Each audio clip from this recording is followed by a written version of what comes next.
नमस्कार। जनता की बात में आपका स्वागत है।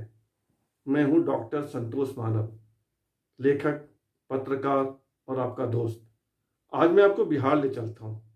बिहार में आज दो बड़ी राजनीतिक घटनाएं हुई हैं और इन घटनाओं से एक बड़ा सवाल खड़ा हुआ है। यह सवाल है कि क्या राष्ट्रीय जनता दल, जिसको आप आरजेडी भी कहते हैं, राजद, और उसकी बड़ी पहचान या मुख्य पहचान इस बात से है कि लालू प्रसाद यादव की पार्टी यानी आरजेडी, और बिहार में आज घटी दो बड़ी राजनीतिक घटनाओं से यह सवाल राजनीतिक गलियारे में है कि क्या लालू यादव की पार्टी का अंत निकट है। सत्ता सत्ता जो है ना, वो चाशनी है। सत्ता जो है ना, वो गूंद है, गम है, फेविकोल है, जो पार्टी को जोड़ कर रखती है। और कोई पार्टी अगर लंबे समय तक सत्ता से बाहर रहे तो उस पार्टी में टूट होती है, टूटन होती है, बिखर जाती है पार्टी। आरजेडी के साथ यही हो रहा है। यह बहुत दिनों से सत्ता से बाहर है और इस बार उम्मीद थी कि शायद राष्ट्रीय जनता दल सत्ता में आ जाए, उसे कुर्सी मिल जाए। लेकिन आज तो बड़ी घटनाएं जो घटी है राजनीतिक, उससे लगता है कि यह सपना पूरा नहीं होगा, यह पार्टी और टूटेगी। और सबसे बड़ा सवाल कि क्या इसका अंत निकट है। मैं ऐसा क्यों कह रहा हूं, आइए समझते हैं। पहला कारण, आज राष्ट्रीय जनता दल के राष्ट्रीय उपाध्यक्ष रघुवंश प्रसाद सिंह उर्फ रघुवंश बाबू ने पार्टी के उपाध्यक्ष पद से इस्तीफा दे दिया है।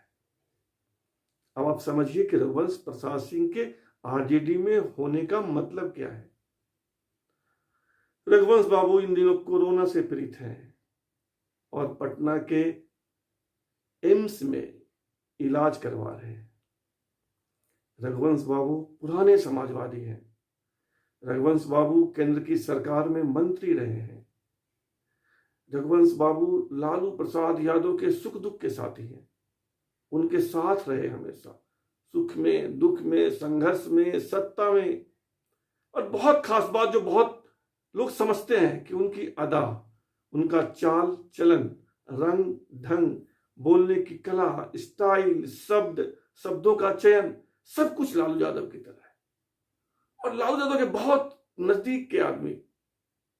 और रघुवंश प्रसाद सिंह अगर पार्टी का पद छोड़ रहे हैं तो कुछ तो बात होगी। क्या है वो बात? कहा जा रहा है कि रघुवंश बाबू का मन 3 कारणों से टूटा है। पहला कारण, वे आरजेडी के प्रदेश अध्यक्ष बनना चाहते थे, लेकिन उन्हें यह मौका नहीं मिला।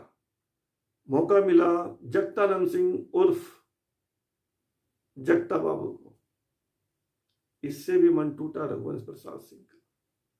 और दूसरा बड़ा कारण, लगातार 2 बार लोकसभा में हार जाने से टूटे थके रघुवंश बाबू की कहीं ना कहीं दिली इच्छा थी कि उन्हें राज्यसभा में भेजा जाए, लेकिन लालू प्रसाद ने ऐसा नहीं किया।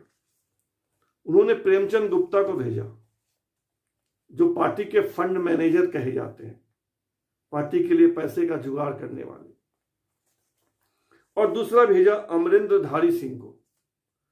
अमरेंद्र धारी सिंह का बैकग्राउंड राजनीति का नहीं है, वे राजनीतिक आदमी नहीं है, किसी पार्टी के सक्रिय कार्यकर्ता या नेता नहीं है। हाँ, वो पैसे वाले हैं, पैसा काफी है उनके पास, बड़े व्यापारी हैं। कहा जा रहा है कि पैसे के लिए ही अमरेंद्र धारी सिंह को राज्यसभा में भेजा गया। इससे भी दिल टूटा रघुवंश बाबू का। 2 कारण हो गए, प्रदेश अध्यक्ष नहीं बनाया, राज्यसभा में नहीं भेजा। और एक बड़ा कारण है कि रघुवंश प्रसाद सिंह जिस जिले से आते हैं, बिहार में वो जिला है वैशाली, उसी वैशाली के रामा सिंह उर्फ राम किशोर सिंह को आरजेडी में शामिल किया जा रहा है। रामा सिंह नेता है, लेकिन उनकी छवि माफिया की है, गुंडा। सामने नहीं, लेकिन पीठ पूछे तो उन्हें गुंडा ही कहा जाता है।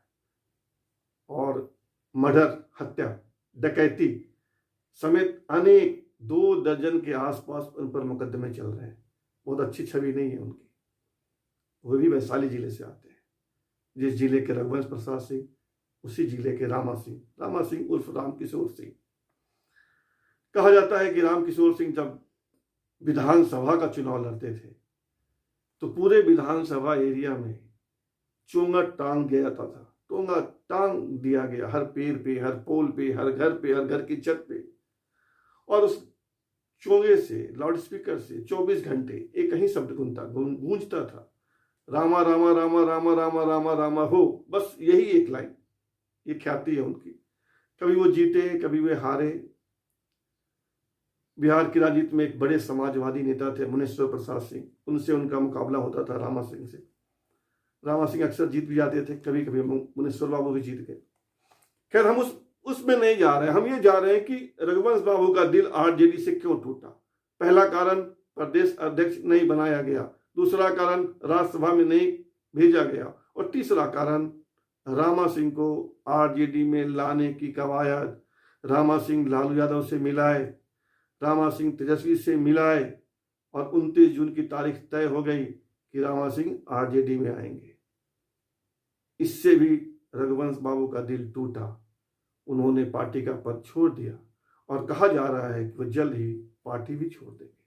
उनके पास जेडीयू और भाजपा की ओर से निमंत्रण पत्र पड़ा हुआ है कि आइए हमारी पार्टी की शोभा बढ़ाइए। रघुवंश बाबू आरजेडी छोड़ेंगे या नहीं छोड़ेंगे भविष्य के गर्भ में है, लेकिन आरजेडी को एक झटका तो लग ही गया है। और बिहार में एक और राजनीतिक घटना आज घटी है, और वह है 5 विधायकों का, विधान परिषद के सदस्यों का, एमएलसी, 5 एमएलसी का आरजेडी छोड़ देना। बिहार विधान परिषद में आरजेडी के 8 एमएलसी थे। 8 में से 5 ने आज पार्टी छोड़ दी। ये पांचों सांसद ललन सिंह के साथ मुख्यमंत्री नीतीश कुमार से मिलाए, विधान परिषद के कार्यकारी सभापति से मिलाए, और उनको जेडीयू में शामिल होने की मान्यता मिल गई। अब वो पांचों जेडीयू के सदस्य हैं बिहार विधान परिषद में। ये एक बड़ी घटना है बिहार के लिहाज से। इस पांचों के नाम बता दूं मैं आपको। इन पांचों के नाम संजय प्रसाद, कमरे आलम, राधा चरण सेठ, दिलीप राय और रणविजय सिंह। इसमें कमरे आलम का नाम चौंकाता है। कमरे आलम आरजेडी का मुस्लिम चेहरा है, पार्टी के राष्ट्रीय प्रधान महासचिव हैं। किसी पार्टी में राष्ट्रीय अध्यक्ष के बाद महत्व प्रधान महासचिव का ही होता है। लालू यादव के बेहद करीबी कमरे आलम, और कमरे आलम आरजेडी छोड़कर जेडीयू में चले गए। कमरे आलम का यह कदम बहुत कुछ कहता है। और एक है रणविजय सिंह, लालू यादव के बेहद नजदीक, बहुत नजदीक के आदमी। लालू यादव अस्पताल में हैं तो बराबर मिलने वाले उनसे, उनकी हर बात का समर्थन करने वाले। रणविजय सिंह भी अब जेडीयू में। तो ये 2 बड़ी घटनाएं बता रही हैं कि बिहार की राजनीति में आज बहुत कुछ घटा है, और जो घटा है वह आरजेडी को सत्ता से दूर कर रहा है, बहुत दूर कर रहा है। और जब कोई पार्टी सत्ता से दूर होती है तो पार्टी में बिखराव है। बिहार विधान परिषद में 243 सीटें हैं, 243। इसमें से 61 यादव जाति के विधायक हैं। 61 मतलब होता है 25% से ज्यादा। यानी अगर संख्या के लिहाज से बात करें, जातीय प्रतिशत की बात करें, तो संख्या का जो प्रतिशत होता है बिहार के जातीय गणित में, उससे बहुत ज्यादा। हर चौथा विधायक यादव जाति का।